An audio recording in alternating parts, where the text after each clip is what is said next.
Assalamualaikum warahmatullahi wabarakatuh. Pertama-tama kita panjatkan puji syukur kehadiran Allah Subhanahu wa taala yang mana dengan limpah rahmat serta hidayahnya kita diberi kesehatan dan nikmatnya yang luar biasa. Tak lupa salawat serta salam selalu tercurahkan kepada junjungan kita Nabi besar Muhammad SAW. Hari ini saya akan membantu teman sejawat saya yang bernama Mas Jainul Mustafa ya, untuk sebagai calon guru penggerak angkatan 4 tentang tentang 3.1.A.6 refleksi terbimbing pengambilan keputusan sebagai pemimpin pembelajaran. Nah, di situ nanti di dalam konteks tersebut ada 8 pertanyaan yang mana nanti Mas Jainul memilih 4 saja untuk pertanyaan tersebut. Nah, di sini ada 4 pertanyaan untuk Mas Jainul. Saya bacakan yang pertama ya. Bagaimana sejauh mana pemahaman Anda tentang konsep-konsep yang telah Anda pelajari di modul ini, yaitu dilema etika dan bujukan moral, 4 paradigma pengambilan keputusan, 3 prinsip pengambilan keputusan, dan 9 langkah pengambilan dan pengujian keputusan. Adakah hal-hal yang menurut Anda di luar dugaan? Silakan jawab. Terima kasih saya ucapkan kepada rekan sejawat saya, Bapak Yepi Septian Sarasat dari SD Maden.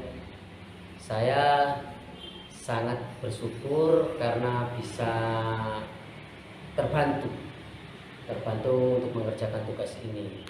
Di sini pada LMS ini ada 8 pertanyaan yang tugasnya minimal calon guru penggerak CGP itu minimal 4 pertanyaan sebagai bahan refleksi saya pribadi sebagai calon guru penggerak. Pertanyaan tadi adalah sejauh mana pemahaman saya tentang yang pertama di sini, yang pada pertanyaan itu tentang dilema etika, yang nomor 2 adalah bujukan moral, yang nomor 4 adalah yang nomor 3 adalah 4 paradigma pengambilan keputusan. Terus kemudian 3 prinsip pengambilan keputusan dan 9 langkah pengambilan keputusan dan pengujian keputusan. Pada tahap dilema etika di sini kita semua pasti mempunyai dilema, atau ketika kita mengambil keputusan kita itu harus memilih yang mana, harus memilih yang A atau memilih yang B. Pada tahap konteks modul ini kita diajarkan, kita melakukan pembelajaran tentang pengambilan keputusan secara baik dan benar dengan cara 4 keputusan tadi. Yang pertama di sini pemahamannya adalah kita setelah mengambil keputusan itu harus mempunyai tolak ukur atau paradigma yang dilakukan oleh guru atau kita sebagai calon guru penggerak untuk melakukan keputusan. Yang pertama adalah kita melakukan paradigma yang pertama adalah individual lawan masyarakat.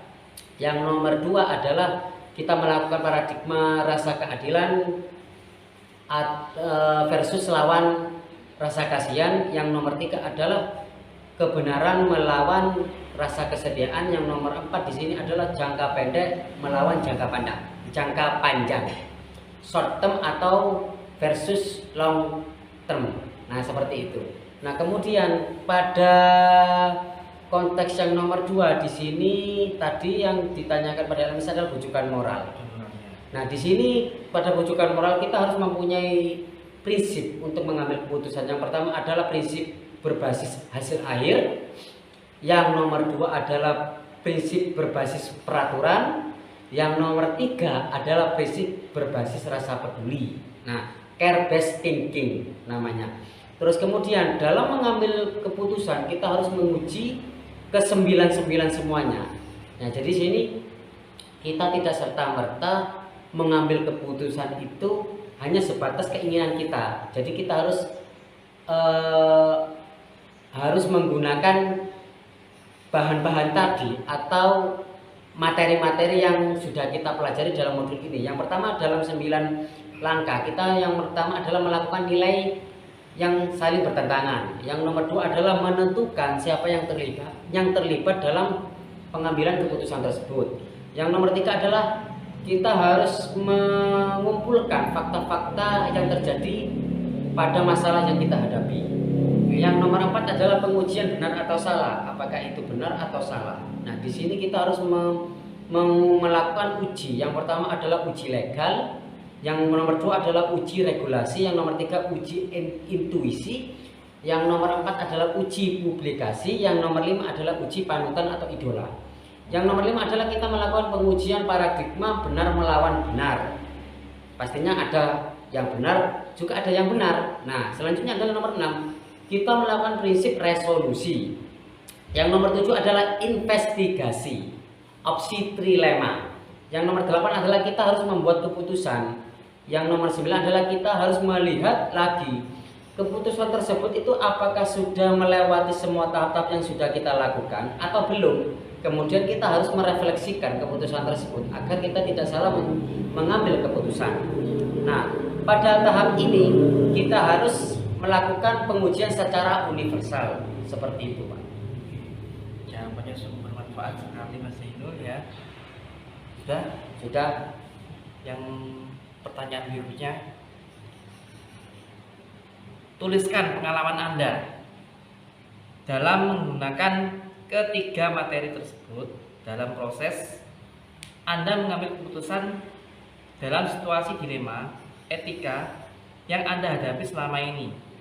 Anda dapat juga menulis tentang sebuah situasi dilema etika yang dihadapi oleh orang lain, serta keputusan yang diambil.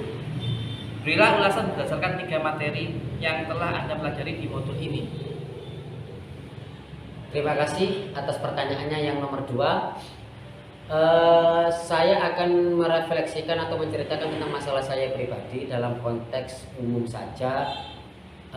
Kejadiannya itu ketika saya mengambil keputusan ini tentang komitmen kita sebagai guru di sekolah kita, terutama di sini adalah bagaimana cara kita mengambil keputusan ketika ada beberapa guru atau rekan sejawat kita itu tidak berkomitmen secara baik. Nah, sedangkan komitmen yang kita lakukan pada lembaga kita itu sudah kita musyawarahkan secara resmi atau bisa dikatakan sudah rapat dewan. Katakanlah seperti itu. Di satu sisi ini sudah ada kebijakan dari kepala sekolah, terutama ketika membuat komitmen tersebut kita harus melakukan dan mengikuti aturan yang sudah diperbuat dalam kesepakatan bersama. Dalam konteks tersebut jika ada yang melakukan pelanggaran, disinilah apalagi kita sebagai guru atau calon guru penggerak, disinilah kita sangat dilema bagaimana kita yang melakukan atau yang memunculkan komitmen tersebut atas tugas yang kita lakukan, ternyata ada beberapa guru yang melanggar komitmen tersebut. Disinilah kita nanti berperan sebagai apa? Berperan sebagai guru, ataukah kita itu berperan sebagai kepala sekolah meskipun kita bukan kepala sekolah. Nah, disinilah yang kita sulit, yang saya rasakan. Kalau di sekolah saya seperti itu sudah. Jadi kalau guru bisa berperan jadi kepala sekolah gitu, atau gimana? Sebenarnya kalau dalam konteks umum kita itu tidak bisa dalam konteks resmi ini saya berbicaranya, karena kepala sekolah ada tupoksinya, sedangkan guru atau baksinya sendiri yaitu mengajar. Nah, ketika kita mempunyai calon guru, kita sudah menjadi calon guru penggerak, ini ada tugas yang kita harus menguasai cara mengambil keputusan tersebut. Sangat bermanfaat Pak Zainul ya. Sekarang selanjutnya pertanyaan nomor 3. sebelum mempelajari modul ini, pernahkah Anda menerapkan pengambilan keputusan sebagai pemimpin pembelajaran dalam situasi moral dilema? Kalau pernah, apa bedanya dengan apa yang Anda pelajari di modul ini? Silakan dijawab. Saya pribadi mengungkapkan bahwa ketika dalam pembelajaran itu pasti saya merasakan bahwa kita melakukan pembelajaran itu pasti banyak dilema yang kita lakukan, khususnya terhadap murid. Kadang kita bagaimana ketika kita ada murid yang susah belajar, sedangkan ketersediaan di rumahnya atau mungkin keadaannya berbeda. Salah satu contoh pada konteks anak pribadi saya di sekolah ini biasanya tuh cenderung malas. Nah, cenderung malas ketika saya menggunakan konteks pembelajaran daring. Disinilah dilema yang saya hadapi, karena dalam konteks ini saya harus memikirkan yang pertama adalah HP, yang nomor 2 adalah paket. Ya, di sini yang menjadi dilema adalah bagaimana cara kita menyesuaikan diri terhadap wali murid tersebut. Apakah kita harus memaksakan? Apakah kita harus memaksakan bahwa kehendak kita sebagai calon guru penggerak untuk menuntaskan keputusan yang kita hadapi ini harus sesuai dengan keinginan hati nurani kita. Kalau hati nurani menginginkan bahwa pokoknya kalau kita melakukan pembelajaran daring harus daring. Kita harus tahu, dilemanya itu harus tahu apakah keadaannya ini menentukan di rumahnya. Daripada beli kuota, mending beli beras, seperti itu.